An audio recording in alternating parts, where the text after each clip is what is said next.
Hey guys, what's up? Today we're out here doing a quick camera review of the Panasonic S1R for wildlife photography. The camera I currently use for wildlife photography have been using for almost a year now. It's been an amazing and great experience. I'm so excited to share this with you guys. If you guys are interested in hearing more, make sure to stay tuned for the full review at the end of the video where you can hear about not only the pros but also the cons of this lens. But today we're just gonna really quick knock out a quick little camera review of this S1R for wildlife photography.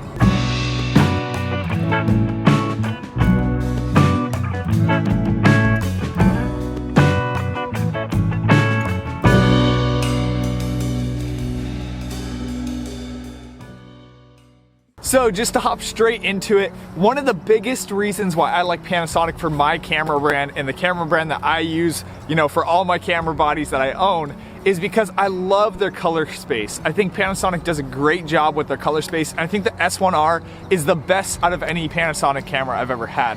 I love the way that their colors appear, that they get picked up. They always feel very natural to me. They don't feel too, washed out, or they don't feel too much tinted one way or another. So I really like the way that Panasonic's color space works. I think that's a huge pro to having the Panasonic S1R. Now, a little bit more specifically about the Panasonic S1R as compared to maybe some other bodies, is that it's their highest megapixel camera. And I love how many megapixels this camera has. It has 46 megapixels roughly.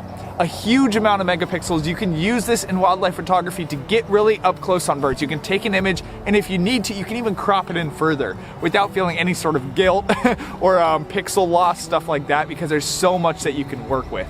So having a 46 megapixel sensor on a Panasonic S1R is a huge benefit for wildlife photography. Now, to move on from this, one of the things that I love most personally about the camera is how sharp the viewfinder is and the LCD screen in the back.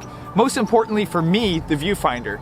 In wildlife photography, I'm huge on manual focusing. I love to manual focus. I think that's the way to go. I can rely on that much more often than I can rely on autofocus in a lot of situations. So what I want to be able to do is be able to tack that manual focus really sharp without even having to punch in sometimes. And the Panasonic S1R's viewfinder capability is so sharp that oftentimes I don't find myself having to punch in completely to get a tacked sharp bird. In some situations you will need to punch in, and for those situations it's also really convenient because I have a button that you can just push right back here and it'll immediately just pop in, punch in, and you can manual focus, tack that really nice and clean, and then just pop right back out as soon as you're shooting the photos. So for me, having a tack sharp viewfinder in the back and LCD screen, if I ever need the screen instead of the viewfinder, is just essential to me in wildlife photography and one of the things that I love about this camera. Now next, the low light capabilities of this camera is amazing, especially for being a 46 megapixel sensor. Typically, the higher megapixel sensor you get, the worse your noise control gets and that low light quality gets in your images. But I've been super impressed by this camera.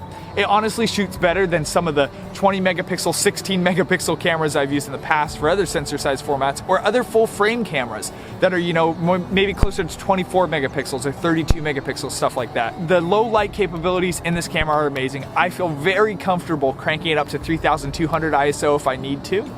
And even if I have to go up to 6400 ISO, I don't necessarily feel like that's going to be the end of the world. Of course, I'll avoid it if I can, and I'll start to notice quite a bit of noise, but nothing that's going to ruin my image or start to distort colors too much for me and the quality of what I would consider a professional quality image. So the low light capabilities on this camera, especially for the megapixel count, are just outstanding and amazing, and something I love about the Panasonic S1R. Now lastly, definitely important as well, is I like the ergonomics of this camera.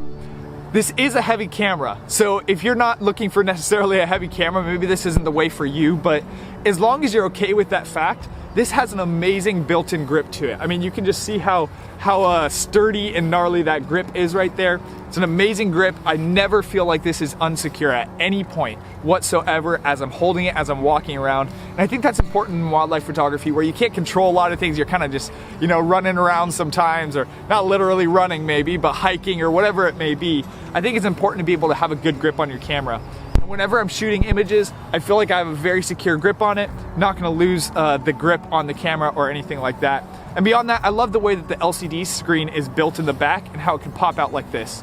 I found this so helpful in so many scenarios where maybe I'm getting exactly flush with the ground with my camera, and I just need something to just be able to pop out like this. That way I can look down rather than looking into there because I just can't quite get low enough to look through the viewfinder.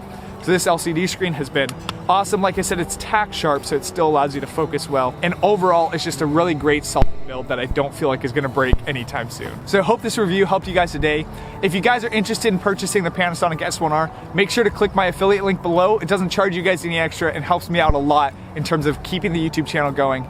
Don't forget to subscribe if you like the content below. And if you're interested in seeing the full review that I did on the Panasonic S1R, including more in-depth pros to the camera and the cons to the camera, the 1 or 2 things that I don't like about the camera, make sure to click the link at the end of this video, in the end screen, or down in the description below.